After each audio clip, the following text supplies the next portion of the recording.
भाजपा से तकरीबन 15 लाख ज्यादा वोट मिले आरजेडी को। इसके बावजूद आरजेडी 25 सीट पर ही कैसे सिमट गई और आरजेडी से कम वोट प्राप्त करके भाजपा 89 सीट कैसे जीत गई।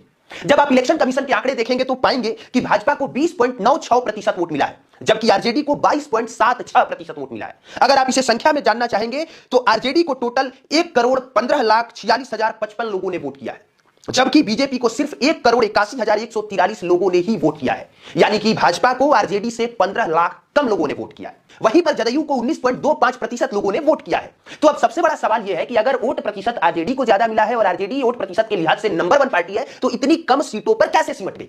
तो देखिए, ये कोई बहुत बड़ा रॉकेट साइंस नहीं है, ये कोई बहुत बड़ा गणित नहीं है, बल्कि ये बहुत बेसिक सी चीज है। लेकिन वीडियो इसलिए बनाना पड़ रहा है क्योंकि बहुत सारे लोग जो है ये भ्रम फैला के फायदा उठाना चाहते हैं कि यहां वोट चोरी हुआ है, ईवीएम हैकिंग हुआ है और पता नहीं क्या क्या। देखिए, इसका पहला कारण यह है कि आरजेडी 143 सीट पर चुनाव लड़ रही थी, जबकि भाजपा सिर्फ 101 सीटों पर ही चुनाव लड़ रही थी। मतलब 42 अधिक सीटों पर चुनाव लड़ रही थी आरजेडी बीजेपी के मुकाबले। तो जाहिर सी बात है कि वो 42 सीट के भी आंकड़े जुटेंगे, उसका भी वोट काउंट होगा, और जब उसका भी वोट काउंट होगा तो बीजेपी के ऑटोमेटिक वोट कम हो जाएंगे, क्योंकि बीजेपी और जदयू 101 और 101 सीट पे चुनाव लड़ रहे थे, जबकि आरजेडी अकेले 143 सीट पे चुनाव लड़ रही थी और इसके सहयोगी दल बाकी के 100 सीटों पे चुनाव लड़ रहे थे। दूसरा कारण यह है कि अगर किसी भी बूथ पे, किसी भी विधानसभा में कोई पार्टी इलेक्शन जीतती है, चुनाव जीतती है, तो विपक्षी पार्टी से सिर्फ एक वोट भी अधिक आ जाए तो वो एक सीट जीत जाएगी। लेकिन अगर कोई 25,000 ज्यादा मतों से भी चुनाव जीते तो उसके वोट काउंट होंगे 25,000, तो वोट प्रतिशत तो बढ़ेगा लेकिन सीट उसके खाते में बढ़ेगा सिर्फ एक। तो दूसरा कारण यह है। और तीसरा कारण यह है कि महागठबंधन में सिर्फ आरजेडी को ही ज्यादा वोट और सीट भी मिला है, जबकि एनडीए में वोटों का बंटवारा हुआ है।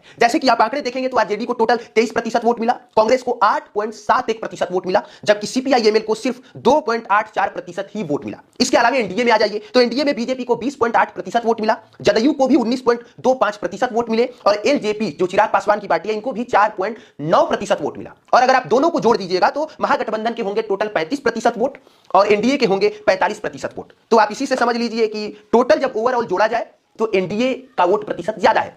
इसीलिए आरजेडी भले ही वोट प्रतिशत के हिसाब से सबसे बड़ी पार्टी है, लेकिन सीट के हिसाब से छोटी पार्टी है।